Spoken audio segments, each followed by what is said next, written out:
हिंदी में यूपीएससी की तैयारी से संबंधित प्रोग्राम्स को देखने के लिए सब्सक्राइब करें स्टडी IQ-IAS हिंदी। नमस्कार। अगर मैं आपसे कहूं कि आने वाले समय में आप पाएंगे कि भूमध्य सागर अर्थात मेडिटेरेनियन सी ये समय के साथ भाई समाप्त हो जाएगा, और ये जो समाप्ति है इसका कहीं ना कहीं आपको संबंध दिखाई देगा बेसिकली हमारे हिमालय की ऊंचाई में वृद्धि के साथ। और आपको जानकर आश्चर्य इसलिए भी होगा भाई, क्योंकि जिस घटना की मैं बात कर रहा हूं डियर, यह इतिहास में पहली बार नहीं होने वाली। पहले भी यह घटना घट चुकी है और भूमध्य सागर पूरी तरह से उस समय समाप्त हो चुका था, सूख चुका था, और इसके बाद एक मैसिव फ्लड ने इस सागर के अंदर पुनः पानी भरा और इसे कनेक्ट कर दिया भाई वापस अटलांटिक महासागर के साथ। अगर वो बाढ़ ना आई होती तो भूमध्य सागर आज हमें एक मैदान की तरह दिखाई देता। आइए इसके बारे में चर्चा करते हैं। और सबसे इंपॉर्टेंटली भाई, ये जो जियो सिंक्लाइन है या सागर है भाई, इसका भर जाना यूरोप के लिए एक बड़ी संकट लेकर आएगा, क्योंकि चाहे एंशिएंट टाइम हो या फिर आज के समय आईमैक का होना, India middle east economic corridor, ancient time पे जिस सिल्क रूट से ट्रेड हुआ करता था, आज उसी सिल्क रूट को वापस री एनर्जाइज करता हुआ दिखाई देगा भाई आपको चाइना। और चाइना के इस वर्क को भाई काउंटर करने के लिए आपको दिखाई देगा यूएस स्पॉन्सर्ड आईमैक प्रोजेक्ट। सभी का संबंध डायरेक्टली आपको दिखाई देगा भाई मेडिटेरेनियन सी के साथ। अगर खत्म होता है ये मेडिटेरेनियन सी तो भाई ये हमारे लिए होगी एक बड़ी समस्या। अब आइए समझते हैं इस कहानी को काफी शुरुआत के साथ। यहां पर अगर आपने कभी ज्योग्राफी पहले पढ़ी हो तो आपको पता होगा भाई कि एग्जैक्टली अगर मैं कहूं तो कुछ इस प्रकार की दिखाई देती है भाई हमारी पृथ्वी, हमारा अर्थ। और जो भी महाद्वीप आपको आज के समय दिखते हैं, एक समय पर उन महाद्वीपों की एग्जैक्ट लोकेशन ये थी। अर्थात अगर मैं कहूं तो आज जो आपको Norway, Sweden, Finland world map पर दिखाई देते हैं भाई, ये देश वास्तविकता में एक समय पर भूमध्य रेखा पर हुआ करते थे। जी हां, द शॉकिंग थिंग इज कि ये रियलिटी है कि भाई एक समय पर भूमध्य रेखा जो है वो इस प्रकार से हुआ करती थी, अर्थात सारे ही महाद्वीप भूमध्य रेखा के नीचे थे। और नॉर्वे, स्वीडन और इवन रशिया वाले पोर्शन से जो है वो भूमध्य रेखा गुजरा करती थी, और इस प्रकार से सारे ही पिंड इस स्थान पर केंद्रित थे। इसके पश्चात शायद आपने पढ़ा हो कॉन्टिनेंटल ड्रिफ्ट थ्योरी के बारे में, अर्थात वो थ्योरी जो महाद्वीपीय विस्थापन के नाम से जानी जाती है, जिसमें समझाया गया कि भाई एक समय पर एक विशालकाय पिंड हुआ करता था, नाम रखा गया भाई उसका पेंजिया। ये पेंजिया बेसिकली दो पार्ट में हुआ डिवाइड, अंगारा और गोंडवाना। और जुरासिक काल के आसपास, यानी कि वो समय जब डायनासोर हुआ करते थे, ये पोर्शन जो है वो फर्दर डिवाइड हुआ।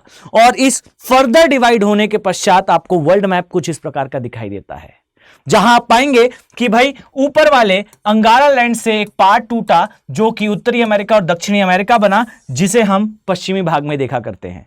और जो शेष पोर्शन है, यह पोर्शन खासा आपके लिए इंपॉर्टेंट है कि भाई ये कुछ इस प्रकार से अलग हुआ।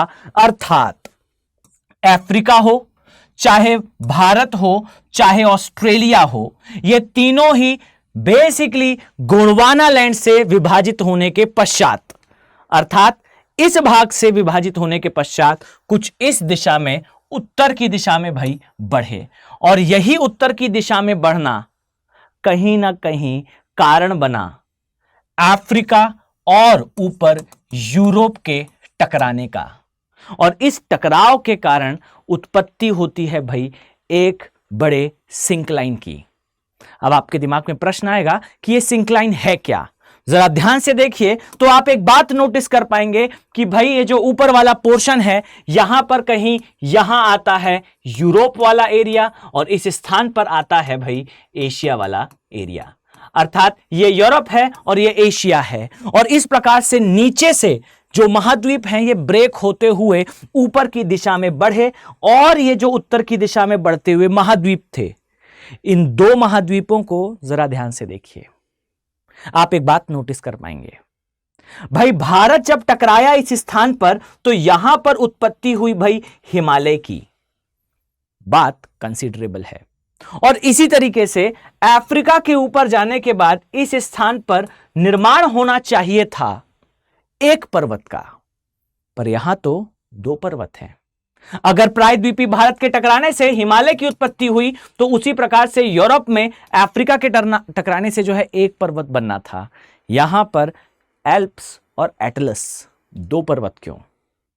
तो इसका आंसर आपको दिखाई देगा एक दूसरी थ्योरी में, और इस थ्योरी को बेसिकली कहा जाता है जियोसिंक्लाइन थ्योरी, जो ये कहती है भाई कि वास्तविकता में जहां आपको आज के समय दिखाई दे रहा है उत्तर का विशाल मैदान, कॉकेशियस पर्वत और ये हिमालय वाला पोर्शन, ये इस पूरे एरिया को जरा ध्यान से देखिए, ये पूरा ही एरिया वास्तविकता में एक सागर हुआ करता था और इस सागर को नाम दिया गया था टेथिस सागर।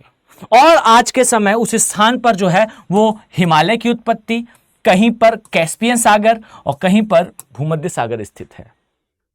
और डियर, इंपॉर्टेंट इंफॉर्मेशन ये है कि भाई कूबर के द्वारा दी गई अपनी भूसन्नति के सिद्धांत में इस बात की व्याख्या की गई थी कि भाई जो दो महाद्वीप हैं जब एक दूसरे की ओर बढ़ेंगे और जो बहना अभी जारी है अफ्रीका का यूरोप की तरफ, तो इनके बीच का जो टेथिस सी वाला हिस्सा है उसमें धीरे धीरे करके इन महाद्वीपों की नदियां अपना जल विसर्जित करेंगी। और बहुत ध्यान से सुनिएगा, जैसे जैसे ये महाद्वीप की नदियां, आप इमेजिन करें यूरोप की डेन्यूब, नाइपर, नाइस्टर, डॉन, ये नदियां कहीं ना कहीं इसी एरिया से गुजरती हैं। और इसी तरीके से अफ्रीका की नाइल नदी भी अपना जल जो है इसी भूसन्नति, जिसे हम कहते हैं भूमध्य सागर, इसमें अपना जल विसर्जित करती हैं।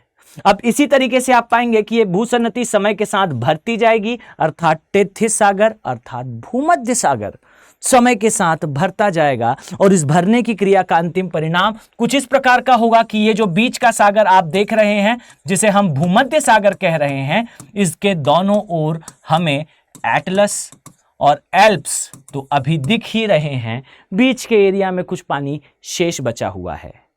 लेकिन एक समय ऐसा आएगा जब ये दोनों ही महाद्वीप, खासकर अफ्रीका, यूरोप की तरफ शिफ्ट होगा। एल्प्स और एटलस की हाइट लगातार बढ़ती जाएगी, हमारे हिमालय की भी हाइट उसी के अनुसार बढ़ती जाएगी, और ये जो बीच का एरिया है ये एरिया समय के साथ सूख जाएगा। अर्थात समय के साथ भूमध्य सागर का एरिया इतना ऊंचा हो जाएगा कि इससे सारा पानी खाली हो जाए।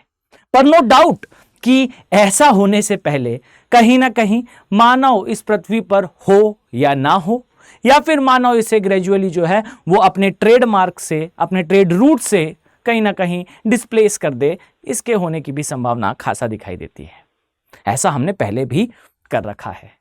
अर्थात जो जियोसिंक्लाइन की थ्योरी है, जिसे कहीं ना कहीं बाद में नकारा गया, पर यह थ्योरी वास्तविकता में नकारी इसलिए गई थी क्योंकि ये रॉकीज और एंडीज के निर्माण की सही व्याख्या नहीं कर पाई थी। परंतु जिस सिनेरियो में हम इसकी चर्चा कर रहे हैं, अर्थात एल्प्स, एटलस, दो पर्वत जो महाद्वीप के दो हिस्सों में पाए जाते हैं, उनके मध्य स्थित सागर और अफ्रीका की प्लेट का लगातार ऊपर की ओर बढ़ना, ये कहीं ना कहीं दर्शाता है कि ये जो भूमध्य सागर नाम से जियोसिंक्लाइन है, अ नैरो शैलो सी, एक उथला सकरा सागर, ये समय के साथ संकीर्ण होता जाएगा और संकीर्ण होते हुए अंतिम परिणाम वही होगा जो हर सिंक्लाइन का होता है।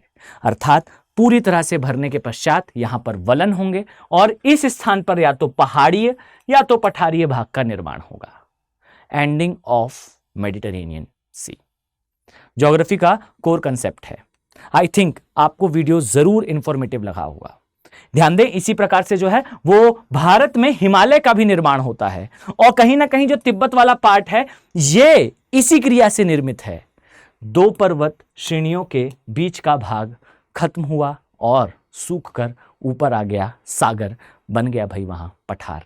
कुछ इसी प्रकार की स्थिति यूरोप में भी देखने को मिलेगी भूमध्य सागर के एरिया में। आई थिंक आपके लिए यह वीडियो इंफॉर्मेटिव रहा है। अब अगर आप आईएएस एग्जाम की तैयारी कर रहे हैं तो याद रखिए आपके लिए गोल्डन अपॉर्चुनिटी है। स्टडी IQ की जो P2I बैचेस हैं उनमें सेल आज से स्टार्ट हो चुकी है। 15 जून से आप इस सेल का फायदा उठा पाएंगे, अर्थात आज की डेट से यह सेल आपके लिए ऑन है। याद रखें कि जो हिंदी माध्यम है उनके लिए स्पेशल सेपरेट बैचेस अवेलेबल हैं P2I के फॉर्म में, प्रीलिम्स टू इंटरव्यू तक के बैचेस, वो बैचेस जिनमें आपको SIP अर्थात सक्सेस इन प्रीलिम्स का प्रोग्राम देखने को मिलेगा। इतना ही नहीं, इनमें मेंस रेसिडेंशियल प्रोग्राम अर्थात आवासीय सुविधा का आप फायदा उठाएंगे। साथ ही इन बैचेस में टेस्ट सीरीज, 1-to-1 मेंटरशिप, ये सारी ही चीजें इंक्लूडेड हैं। अगर आप इन बैचेस का डियर पार्ट बनना चाहते हैं तो यहां विशेष ध्यान दें। ये जो सेल है ये केवल और केवल 15 जून तक की ही डेट तक के लिए आपके पास अवेलेबल होगी। सेल आज से जो है वो स्टार्ट है, अर्थात 12 जून से ये सेल जो है वो स्टार्ट है, 15 जून को ये सेल जो है वो एंड हो जाएगी। कॉस्ट जो आपको दिखाई दे रहा है 25,999 का, ये तभी आपको मिलेगा जब इस डिफाइंड डेट से पहले आप ज्वाइन करें। और विशेष तौर पर आप ध्यान रखें कि आप यूज जरूर करें faculty code that is AK live. इस कोड का यूज करिए, इन बैचेस का पार्ट बनिए। और साथ ही जिस शार्पनेस के साथ अभी हमने इन टॉपिक्स को देखा, अगर उसी डेप्थ उसी मैनर में आप अपने ऑप्शनल की तैयारी करना चाहते हैं तो वेलकम। ज्योग्राफी ऑप्शनल का बैचेस जो है वो स्टार्ट हो चुके हैं। 17 जून से जो है इनमें क्लासेस स्टार्ट हो जाएंगी। सेकेंड बैच है भाई, और इसमें मैं आपके साथ आपका ज्योग्राफी ऑप्शनल अर्थात भूगोल वैकल्पिक जो है वो आपका कंप्लीट कराने वाला हूं। अगर आपका ज्योग्राफी ऑप्शनल है तो बेशक आप इन बैचेस को ज्वाइन कर सकते हैं और मेरे साथ अपनी तैयारी को और भी ज्यादा क्रिस्टल क्लियर और रॉक सॉलिड कर सकते हैं। उम्मीद करता हूं कि आने वाले समय में मैं आप सभी सीरियस IAS एस्पिरेंट्स को इन बैचेस में देखने वाला हूं। चलिए मिलते हैं नेक्स्ट वीडियो में। Have a very nice day. Thank you. Hindi में UPSC की तैयारी से संबंधित प्रोग्राम्स को देखने के लिए सब्सक्राइब करें स्टडी IQ IAS हिंदी।